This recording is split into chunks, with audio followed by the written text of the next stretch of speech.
Praise the lord.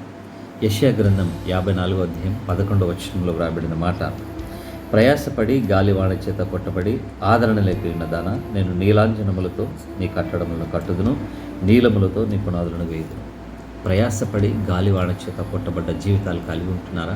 అలాంటి సమస్యలు, అలాంటి శ్రమలు మిమ్మల్ని తరుముతున్నాయా? నెమ్మది లేకుండా, సంతోషం లేకుండా, క్షేమం లేకుండా మీరు నలిగిపోతున్నట్లయితే దేవుడు మాట్లాడుతున్న మాట, నేను నీ పునాదుల్ని విలువైన రాళ్లతో కట్టబోతున్నానని. ఈరోజు నువ్వు బాధపడుతుండొచ్చు, ఈరోజు నువ్వు కృంగిపోయిన స్థితిలో ఉండుండొచ్చు, కానీ ప్రియదేవుని బిడ్డ, రాబోయేటువంటి సమయంలో దేవుడు గొప్పగా హెచ్చించబోతున్నాడు.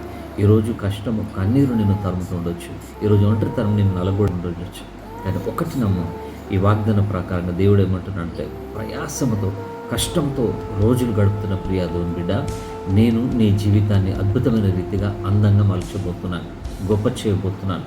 ఏ స్థితిలోనైనా నమ్మదగిన దేవుడు నీ చేపట్టి నడిపిస్తాడు. ప్రార్థించు, ఈ ప్రార్థనలు ఏకీభవించు. కృపగలిగిన దేవ, ప్రయాసపడి నెమ్మది లేకుండా, ఆదరణ లేకుండా ఉన్న వీరి జీవితాల్లో అద్భుతం చేయండి అయ్యా. అయా అలసిపోయి ఉన్నారు, విసిగిపోయినారు, అద్భుతం కనపచ్చు. ఈ దినమున ఈ వాగ్దానాన్ని వీరి జీవితంలో యేసుక్రీస్తు ప్రభు నామములో నేను ప్రవచిస్తున్నానయ్యా. అద్భుతం జరిగించండి, వీరి జీవితంలో గొప్ప కార్యం జరిగించమని నజరేయుడైన యేసుక్రీస్తు ప్రభు నామములో ప్రార్థించి వేడుకుంటున్నాం తండ్రి. Amen, amen. Praise the Lord. God bless you.